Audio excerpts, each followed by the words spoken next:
Welcome to another episode of College Admission TV. Dr. J.P. Novin talks with Dr. Wesley Fugate, president of Wilson College, about equipping students with foundational technology skills, upskilling the workforce for AI literacy, and the crucial role of resiliency in an AI-driven world. Our audience, welcome to the third season of Higher Education Leader Podcast. In this season, we're covering AI education and the future of workforce. And before we start, I'd like to thank our sponsor, directadmit.com, helping students navigate their journey to higher education with clarity and confidence. I'm also excited to share that you can now not only listen to our podcast through Spotify and every other platform, but we've also added College Admission TV for those who want to watch these sessions as well. I'm your host, JP Novin, and today I'm honored to be joined by Dr. Wes Fugate, the 20th president of Wilson College in Pennsylvania. You've taken the helm in 2020, and you've really transformed the institution, introducing and launching new academic programs, expanding access through Wilson College Online. You have championed graduate and healthcare initiatives, but I'll let you actually begin. So welcome to our podcast, President Fugate. Thank you. Thank you so much, JP. Delighted to be here be a part of the conversation. Let's begin with your background and your journey to be in your current role, as well as our audience to hear about Wilson College and some of the amazing things that is happening in the college. Sure. So some might call me a slightly untraditional president. I am a first-generation college student, went to a small liberal arts college, Center College in Kentucky, and the president at the time told me that he thought I should consider becoming a college president. And so a junior in high school, a junior in college, and that became my goal. But he had wise advice, and he said, I don't think that a faculty role is going to be the best preparation to be the college president in the future. I think you need to go to the administrative route, and you ought to think about getting experience in fundraising and ultimately being a chief of staff to a president. And so that's kind of what I set out to do. For many years, I did fundraising while I was also earning a master's degree in higher ed at Min from Vanderbilt in institutional advancement. I took a detour into government and politics. I worked a presidential campaign and I ended up being the deputy chief of staff to the governor of Kentucky for a while. Really missed being on a college campus and being around students. So went to the University of Georgia to pursue my PhD, where I worked full-time in student affairs, overseeing a high number of fraternities. Was more than a full-time job, especially during football season. And then the opportunity came for me to be an assistant to a president at a small liberal arts college, Randolph College in Lynchburg, Virginia. Was perhaps my favorite job up in that point in my career. I loved it. It really gave me the insight into all aspects of how small colleges operate. And it exposed me to what the presidency was really like. And I always tell people who are thinking about a college presidency, do you know what the job really is? And will it bring you joy? And if you can't say yes to those two things, please don't pursue this job. It's a very, very challenging job.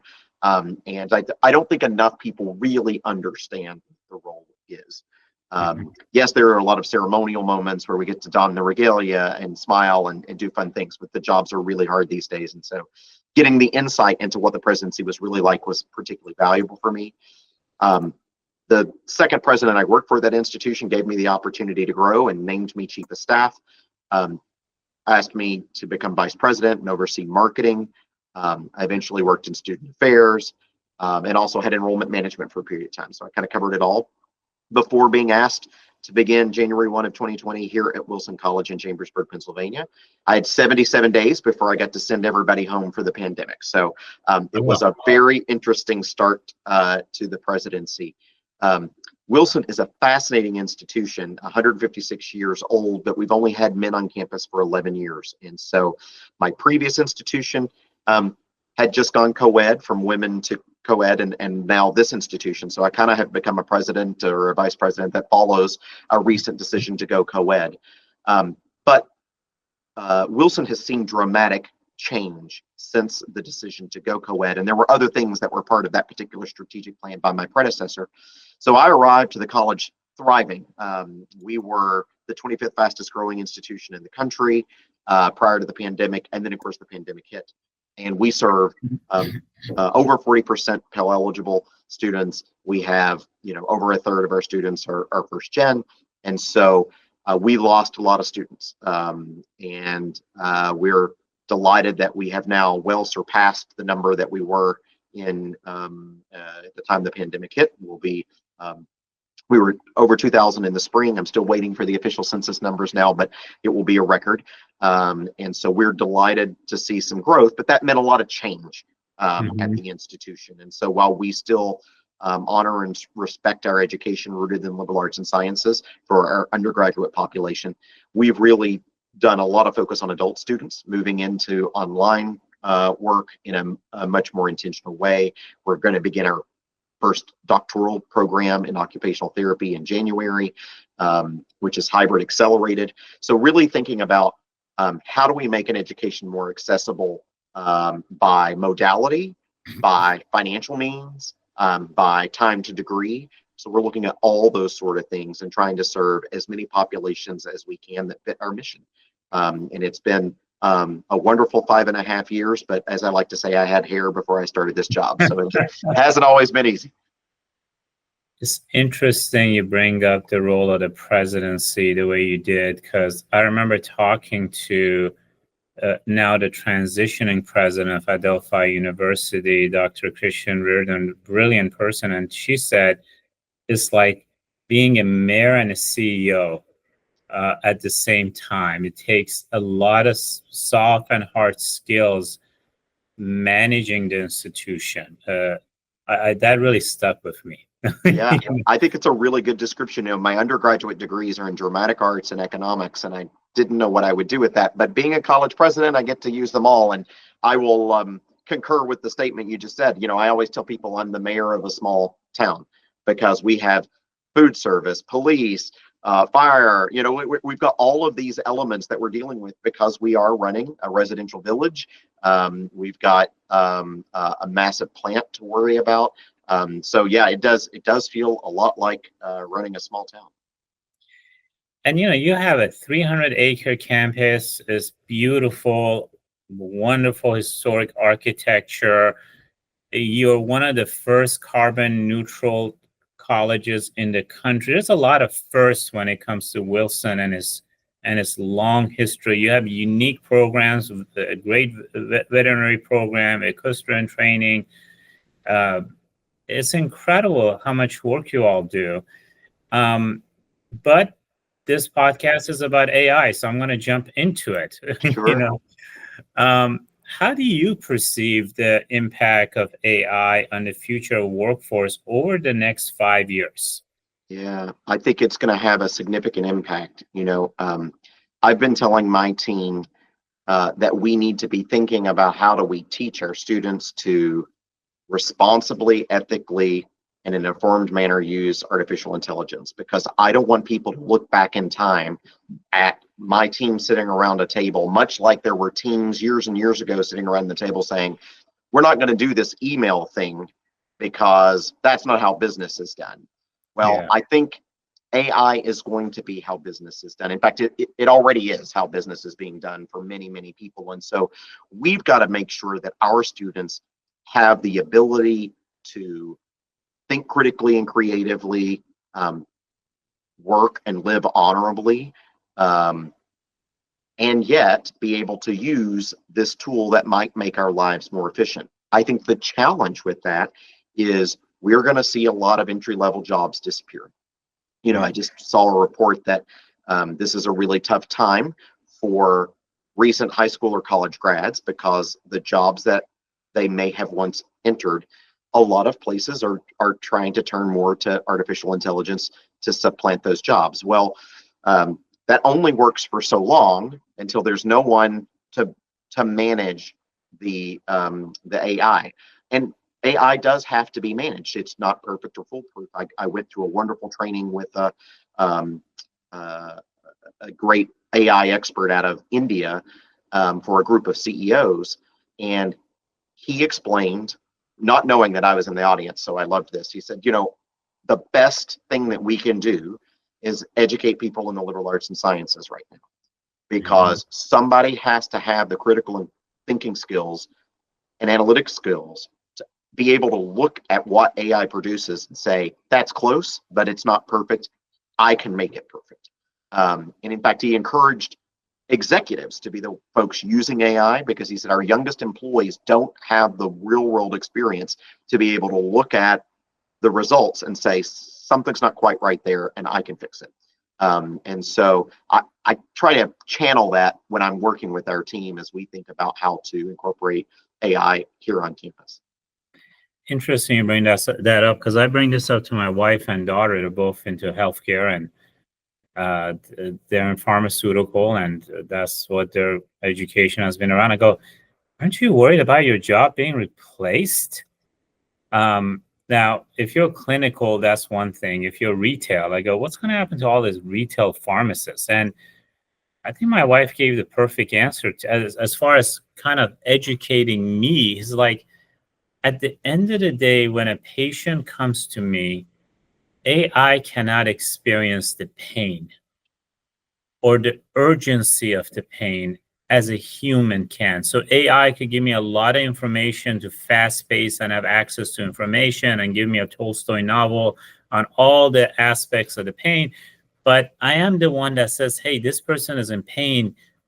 As a human being, I could experience it, and we need remedies for that. So I thought that kind of the complementary nature of AI and human kind of got crystallized by that explanation.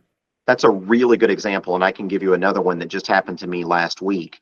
I went in for my annual physical, and the physician said, do you mind if I use a recording device so that AI will help me take notes?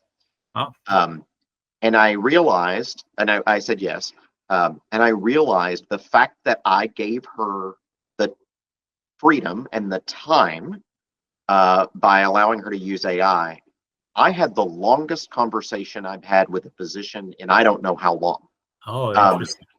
She was now able to spend time being the caregiver that we used to know prior to all of the timed visits and those sort of things that we now expect when we go into a doctor's office. I felt more cared for in that moment because I got to really have a conversation. And so if we can free up some of those tasks so that we can be more human with each other, I think AI, that's a benefit that is well worth every second of training that we can get around AI. I am a people person first, and I think as much time as we can get spending interacting with one another, our world will be a better place. And so I'm trying to think about that for myself, actually. How can I free up some of my own time? By the way, I haven't come to the conclusion on how to do this yet, but how can I use AI to make sure that I'm doing some things that only a president can? And of course, I'm at a small college, so it looks different here, but being physically present at student events and faculty lectures and those sort of things that, yeah, sure, I can ask a provost or a dean or a VP to do, but it's different when the president does it. And so if I can free up an hour in my day each day to be able to do those sort of human touches, it will make a world of difference in the community at Wilson College.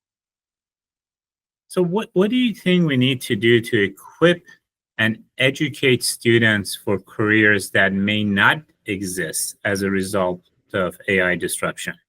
Yeah, so I still think, going all the way back to the quadrivium and the trivium, that's the point of a liberal arts and sciences education, is that we give people the ability to think critically, creatively, and analytically so that they can pivot as the world changes. And, at Wilson, I think we balance that. We know that today's families are really passionate about that first career. particularly since the Great Recession, families are really, really focused on making sure that once a student graduates, they're going to be in a well-paying job so that they can take care of whatever debt they may have. They're not as focused on jobs 2 through 18, which is the number I most recently saw, is the number of jobs a student today is expected to have over their lifetime. And the stat was also that over half of those jobs have not yet been created. So we need to be able to give people the tools to pivot as the world changes. And so if we are narrowly preparing someone to just do computer science, who knows if the programming as we know it today will still exist. But if they've got that background in computer science and they have the training in the liberal arts and sciences, I'm hopeful that they will be able to pivot to whatever the new world of technology may bring to us in the coming years. So I'll use three phrases that keep coming up on these discussions. One is AI literacy, AI recalibration, and upscaling the workforce. So with those three phrases in mind, maybe there's more. I'm sure there's more. What strategies strike you as reasonable strategies to address the AI's impact on student career readiness? So as someone comes to your campus, how do you think about those three phrases around some of the strategies that you all are going to need? Well, from an AI literacy standpoint, I'm really interested to think about, we are asking our board to approve a new strategic plan in just a few weeks. And part of that is it's time to look at our general education requirements, which we call the liberal arts. I wonder where AI fits into that. And technology in general. How do we equip people? I remember being at a conference and folks from Google and a couple of other major technology firms said to us, we think the best preparation to work for us is a liberal arts education, but they have to have basic tech skills. So how are we giving people the AI literacy that they need to be successful in the workplace? I don't think we're going to have to think about that very long, because I just attended a meeting with what our local school districts are doing to educate schools in K-12 about AI. They're going to become very prepared to utilize AI at some point. Right now, I think we're still educating students about it. I think they all get on and play, but I'm talking about utilizing it effectively to do the necessary research or to help them be an effective writer, not to write everything, but to be more effective as a writer. And so I think AI literacy is going to be a big part of that. I anticipate, much like using typing lessons eventually went away, AI literacy will become a part of our everyday. Students will have grown up knowing it from wherever, and colleges and universities won't have to focus on that much. As far as recalibration, I really think that's a question for our faculty in a lot of ways. How are we thinking differently about our courses in the world of artificial intelligence? So, one of the things that I'm seeing a rise of is more blue books. Faculty want to know, does the student have the knowledge? Can they apply themselves in a particular setting without the use of the tool? There may be assignments throughout the course that they can utilize the tool and demonstrate that they have AI literacy. But we also want to make sure that they do have those skills to be able to do it when there's no power, and they've got to be able to do it without any of the technology. So it does cause each of our faculty to think differently about their courses. We are not mandating anything right now at the college. We have policies set in place to help guide faculty, to help guide our staff as well, but we're not requiring anything. And we have faculty who are all in and embracing it, and we have some faculty that are deeply opposed to it, but most are in the middle somewhere. And I think we're going to have to continue to help support faculty to help find ways to ensure that students are learning what we think they need to learn to be most effective in the workplace, once they leave, and to be productive members of society. And then you'll have to forgive me, I've already forgotten your third phrase. What was the? Well, upscaling the workforce. I mean, this keeps coming up, which is, what goes into that? Yeah. I think some of the basic skills I'll just say in general in technology, are now fundamental for entry into the workplace, but even intermediate level skills are now expected. It is amazing to me to hear the many examples of how things like artificial intelligence are being used. And so what are the tools that we can give students to make sure that when they get to the workplace, they're not behind in utilizing those tools, so that they can focus on applying the critical thinking skills that we've given them, not on catching up to be able to use the technology. Mm-hmm. Again, I think the K-12 system is starting to utilize technology more and more, and our students are coming to us better prepared to utilize that technology. So in some ways, we as an educational sector in general are going to be helping provide those upskills.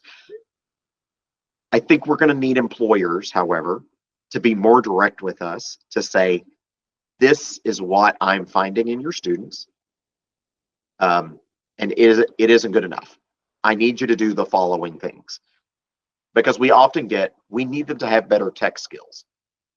Okay, those tech skills could change overnight. Get very specific with us and tell us, what are you hoping every graduate, not just someone in one narrow field, but every graduate needs. And then let's go field by field and talk about what are those skills that maybe 5 years ago didn't even exist, that might need to exist today.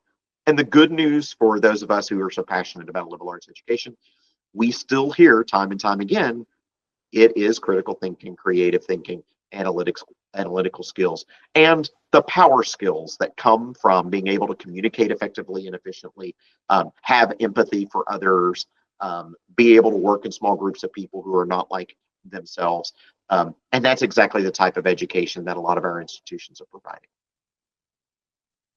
I mean, the saying that I see coming up at least few times a week now is, AI is not going to take your job. People who know how to use AI will take your job. I mean, that's what keeps coming up over and over again. But I could tell you this as an employer, when we look at people, we don't expect anyone coming out of college and being a perfect fit. I mean, it's always the question of commitment versus competent. I mean, if you could get someone who is continuously growing and they're committed, you could always teach the skills, but those values are much, much harder to teach. So as an employer, I'm not looking for someone that's going to be plug and play.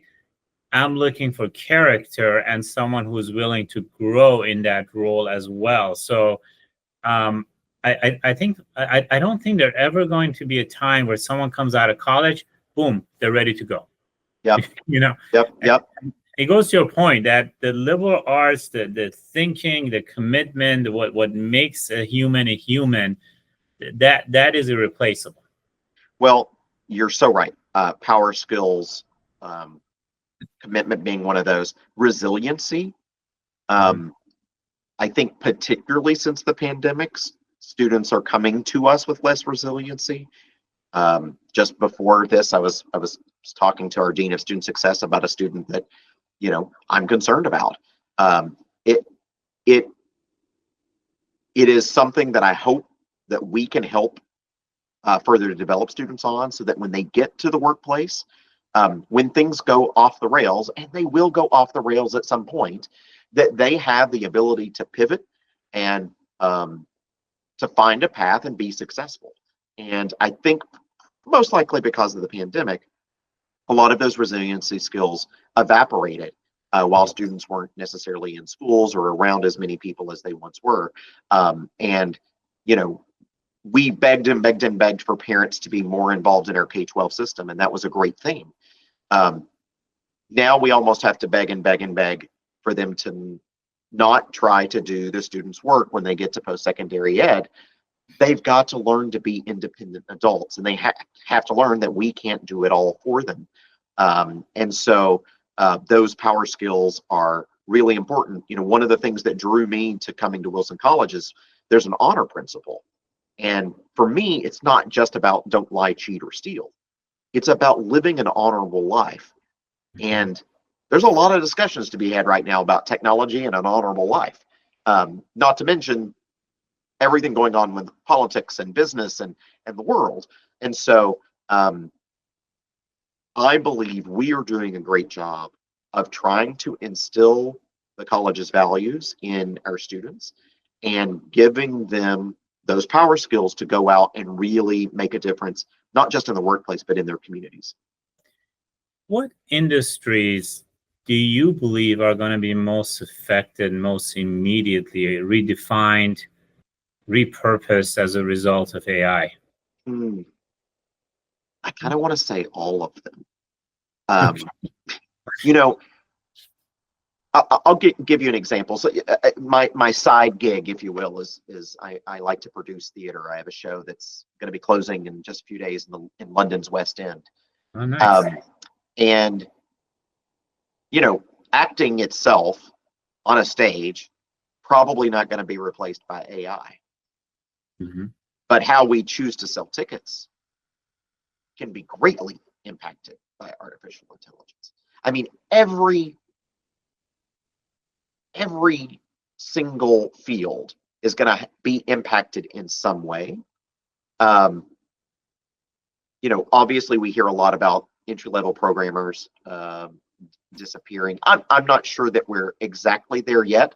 I think the statement you made earlier, someone has to manage the use of the AI, and that might be the person that takes the job.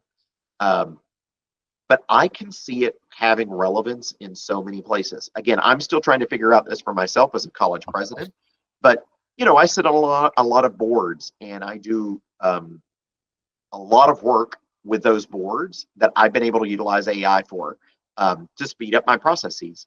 That's really beneficial to me. I hope that I can find ways in my daily life to be able to incorporate it more. But throughout Wilson College, there are so many ways that I think we can use AI.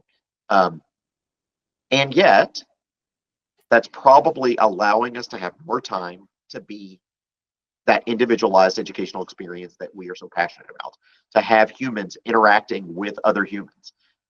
If we can free up our employees' time so they can spend more time with our students, that's ideal. And that's what would really transform their lives as they head out of our hallowed halls and into the world. Definitely when it comes to play, if I had to say tonight, it all began tonight, and I'm practicing it with my AI, I'll get it perfect. Yeah. Well, you know, it's funny. I constantly get ads for a program on TikTok that teaches people how to get perfect pitch. Yeah. I don't know that works.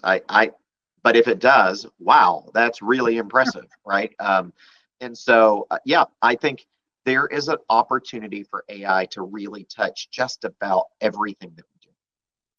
But some jobs may get replaced. So in San Francisco, I see more self-driving cars than Uber now. You know? Yeah. So if you're a driver, there might be less jobs for you. I get about 10 to 15 AI calls a day. So in fact, we use AI to call people, and people actually go through a full conversation knowing that this is an AI agent. So if you're a customer service, if you're sales, when you look at coding, I'm not a coder, but I actually am able to now put it against, you know, any of these LLM models, and it's able to put it in layman terms to be able to analyze. So I think the worrisome is, are certain jobs going away as a result? I mean, some are going to get augmented, but some might just squarely get replaced. And, you know, that has happened throughout history. Now, I think there are some doomsdayers who will say, well, we're going to eliminate so many jobs and society's going to have all these unemployed people. I'm not there yet. Yeah. But I think we have figured out as technology advances that jobs go away and new jobs get created. And that's why I tell our students it's so important to not be narrowly prepared, because what if that job disappears? I didn't have the opportunity in college to major in social media marketing because it didn't exist. And we don't offer that as a major at Wilson College, but if you so narrowly majored in that, who knows if that will be the thing in 10 years? Maybe there'll be a new something to come around. And so we've got to ensure that our students are being educated in a way that they can pivot as the world pivots. And maybe that allows us to have a more experience-based economy. I love that as a guy who loves theater.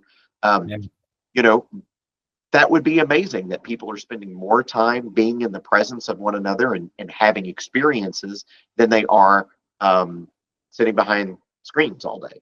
And so I'm kind of excited to see where the world could go. Are there pitfalls to it? Absolutely. And we as society are going to have to figure out how to use it ethically and those sort of things. But I think there can be a lot of benefit as well. I always ask my kids, if you could go, would you rather go back in history if there was a time machine, or go to the future? And I think I should be. I'm always future. I'm very curious about what the world is going to be 50 years from now. You mentioned your physician. Now, there's a lot of HIPAA regulations. I'm sure that's why this was probably a HIPAA. Yep. Compliance solution that your physician has. But it's not just HIPAA. We have SEC regulations. We got FERPA. We got GDP. There's just so many regulations. So can even AI really navigate these regulations? We still haven't figured out social networks. Do you ever wonder how we're going to commingle with all these regulations out there? You've hit a sore point for me. I do tend to think that higher ed, based on the way Congress and the Department of Education and the U.S. President have regulated higher education, you would think we're the nuclear industry. So we live in a world of regulations. And yet, even with all of those regulations, as you mentioned, people are skirting them and getting around. And so I'm not looking for people to come and steal my data and my information, but I kind of now have just come to realize probably all of my personal information is in the dark web somewhere, right? We have to figure out ways to do things as responsibly as possible. But I don't think you can regulate your way into solving all of our solutions. In fact, I would say some of the increased cost of higher education is due to overregulation. We have more people trying to comply with the myriads of laws that, by the way, bounce back and forth between who's in charge politically, which party. And so I have concern that we are overregulated. Sometimes I just want people to behave honorably.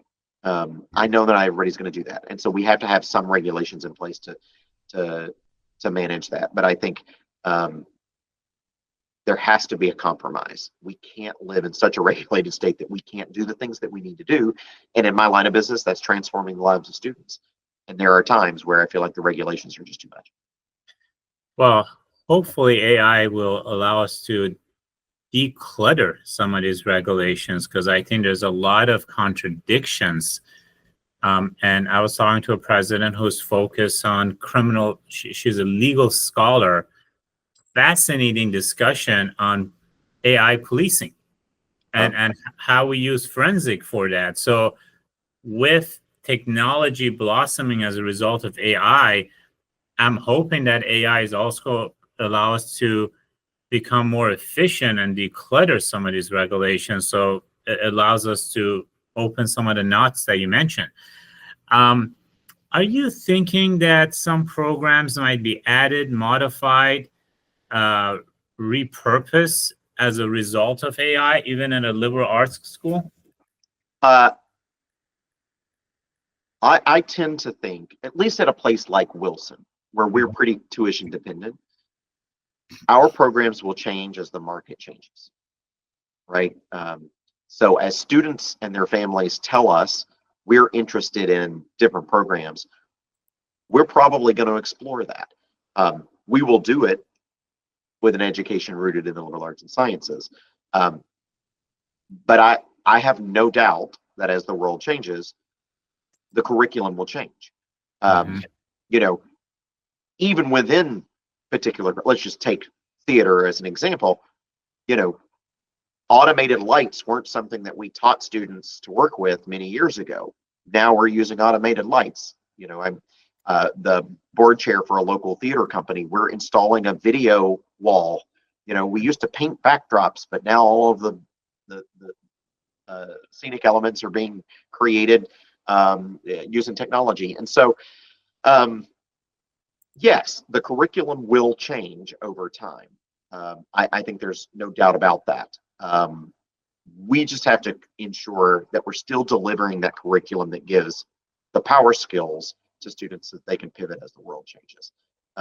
So who knows what the next major might be? You know, like I mentioned before, never anticipated social media marketing as a major. And now it is at many institutions.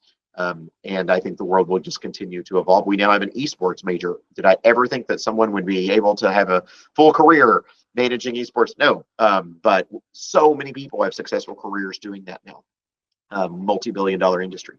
So as the world changes, absolutely, I think the curriculum will change with it. Now, obviously, I think you alluded to some over regulations, but also accreditation. That's the topic of discussion. You know, really higher education in terms of, you know, bachelor's degree, master's degree, PhD hasn't really changed for a while. And not everything needs to change, but I am starting to see some cracks into accreditation, into the length of time it takes to have a degree. And I'm not sure, maybe we need more time in a bachelor's degree because of all of this and less time. So do you give that any thought? I mean, how is this going to change how higher education is structured? I do think accreditation is experiencing a moment. Partially that's being pushed by politics. But at the root of the politics, it tends to be that there's some group of people who are demanding change. And I think we're feeling that moment now here in the United States. When it comes to time to degree, there are other countries' education systems where a 3-year degree is normal. So it can be done. Now, I still believe that the U.S. is widely regarded as the supreme when it comes to post-secondary education. I hope that we continue to be that way for many years to come. By the way, I'll add, I think that largely comes from the fact that we were so reliant on liberal arts education in our colleges and universities. And a lot of other countries, their universities were much more career focused. But I think we can't just do a 3-year degree for 3-year degree's sake. We have to ensure that whatever curriculum we're delivering, our students are being prepared to make a difference in the world, and that they're truly prepared. And so if the accrediting bodies will allow institutions who can demonstrate that to move to a 3-year degree, I think that's fantastic. You know, we're doing hybrid accelerated doctoral programs in occupational therapy and physical therapy. You know, you can complete those entire degrees in 2 years. That's pretty impressive. Takes a lot of hard work, takes a lot of focus.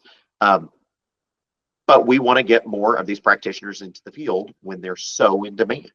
And we'll be able to do it without having students pay as much and take out as much debt because they're taking a one less year. But even at our undergraduate level, we're finding, well, the college scorecard tells us that our students pay $2,200 less per year than a student at one of the nearby public universities. I believe in the education we're delivering and it takes 4 years to deliver that. Some people are doing a 3-year degree because they think it's less expensive. We're proving it can be less expensive without the tens of millions of dollars that the public institution is receiving from the state. It can be less expensive. You've just got to control your costs. And yeah, that means maybe we don't have climbing walls and we don't have lazy rivers. But we're focused on the core experience of our students, and we think we do that extremely well. And sometimes you've got to make some hard choices. But we're really proud of the fact that you can save a significant amount of dollars coming to us. And whether or not we'll end up moving to a 3-year degree, I don't know. But you can get an affordable education in 4 years. And so cost alone would never be the driver for us to move to 3 years. It would be that we think we can deliver the educational product that can get students out into their communities faster, well prepared to make a difference.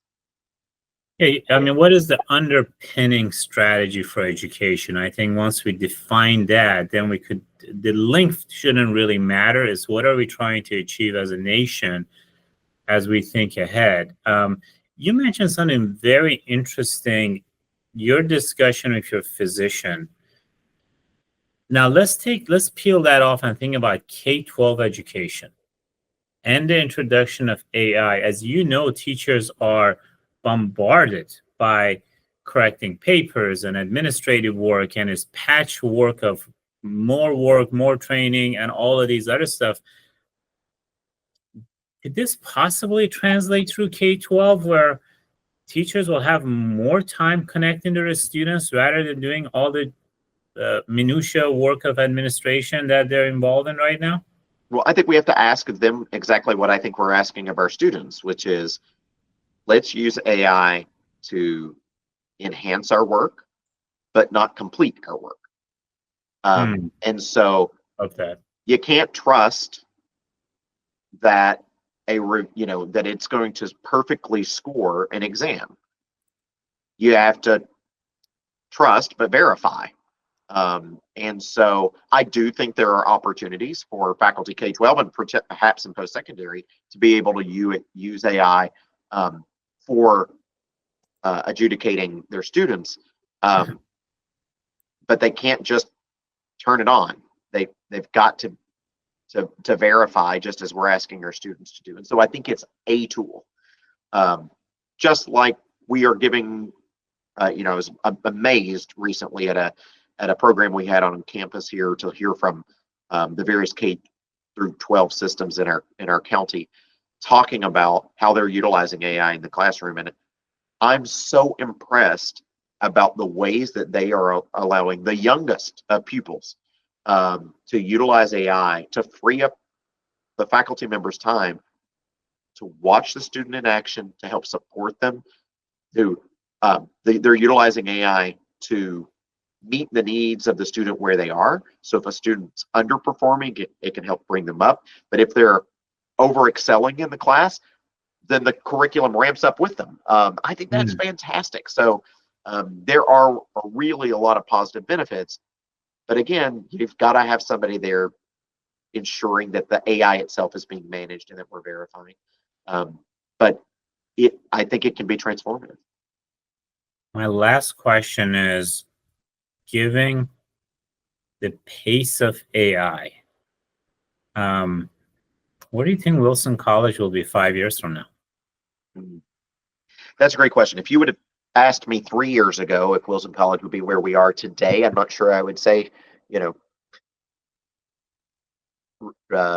rapidly trying to figure out how we can build more housing because we have filled up all of our beds on campus. So, in fact, we're only doing a 3-year strategic plan because it feels like the world is changing so rapidly. I think we're going to continue to focus on adult education as we envision where the world is headed. I hope that we will have found ways to integrate more technology into the work that we do administratively so that we can free up our staff time and faculty time to be humans interacting with other humans. It is the hallmark of what we do at Wilson. I'm really thrilled that we just posted on my TikTok account and Facebook and Instagram a video of me for move-in day, and the number of comments from parents saying it was so great to see you out and about and carrying things. And yeah, that's part of the job. And we've for so long allowed ourselves to sit behind these screens. And for me, that's not the only way to enhance someone's life. An amazing way to enhance someone's life is a person-to-person interaction. And so if we can find ways to do that, and of course we know that for our adult students, they're probably not coming back physically to our campus. Mom has figured out that she can sit on the couch, fold the laundry, watch the kids, and study at the same time. She's probably not wanting to commute every day back to a campus. But for particularly our 18 to 24-year-olds, I think the campus experience is still really important. Will they be taking some of their courses online? Yes, they will. But the pandemic has demonstrated to us that we need human interaction. Yes. And I think a college campus is a great place where you've got a support network for students to grow. They're going to make some mistakes. They're going to learn from those mistakes, but hopefully they will be transformed during their time with us. And in 5 years, I hope that we will continue to be doing that even more than we are now with even more students, because we're utilizing technology to free up our time to focus on those human interactions. Thank you. It's been a pleasure. Thank you for the opportunity. We hope you enjoyed this episode of the College Admission TV Presidential Podcast. Stay tuned for our next episode, where we'll bring you another insightful conversation with a distinguished leader in higher education.